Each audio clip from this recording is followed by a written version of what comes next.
Salam semua, kita bertemu lagi dalam review episod ke-28 drama bersiri Keluarga Itu. So, jom kita tonton. Semua orang tengah bercakap pasal kes bunuh keluarga kita daripada keluarga kita. Social media semua cerita pasal benda ni. Biar semua orang tahu, satu dunia tahu. You gila ke apa, sir? Kita tak tahu pun benda ni betul ke tak. Ni masih dalam siasatan. Takkan nak biar dia hadap benda ni seorang-seorang. Kalau macam tu, biar polis yang buat siasatan.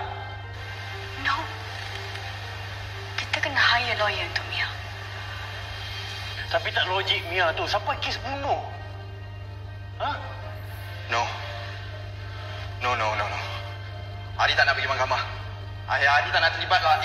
Malulah kalau muka Adi, muka keluarga kita terlibat dengan kes bunuh. Tak nak, Adi tak nak terlibat. Fine.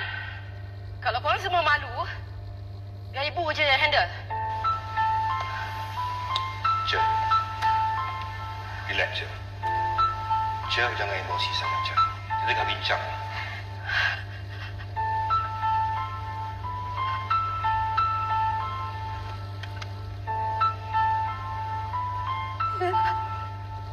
Anak kita.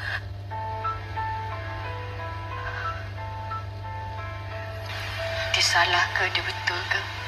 Tak ada. Mesti ada sebab kenapa dia buat itu semua.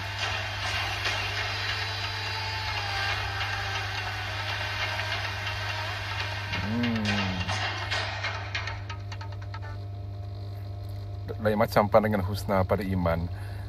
Seolah-olah berkata semua ni punca dari Iman. Sebab dia dah dapat tahu apa yang Iman buat dekat Dini. So pada dia, bukan Dini seorang je mangsa Iman, Mia pun mangsa Iman.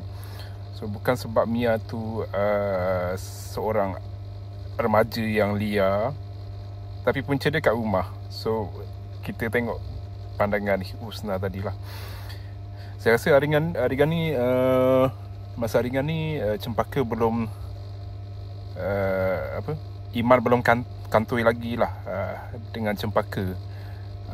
Sebab dia setan dia keluar lagi. Dia masih lagi nak dengan Dini.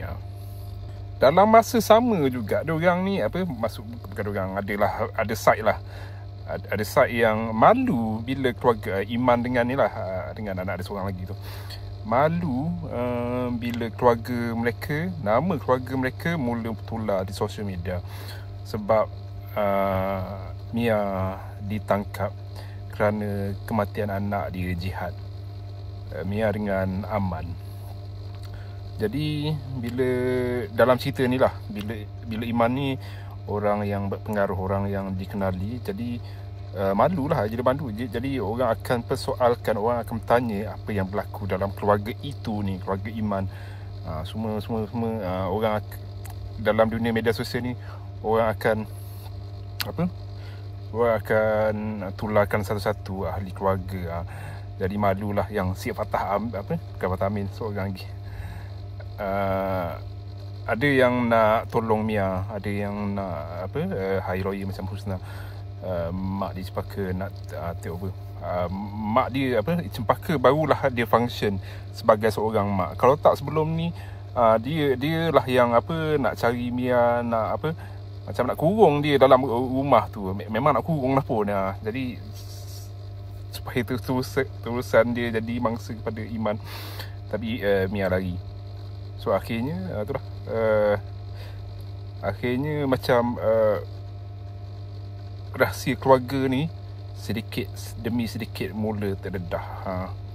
Ada yang dah tahu, ada yang banyak benda yang bakal terungkai. So kita pun nak masuk episod akhir dah ni. Ni episod 28. Nanti 2 episod lagi habislah drama bersiri ni. 2 episod je nak bagi Iman kantoi. Okay. Jumpa lagi.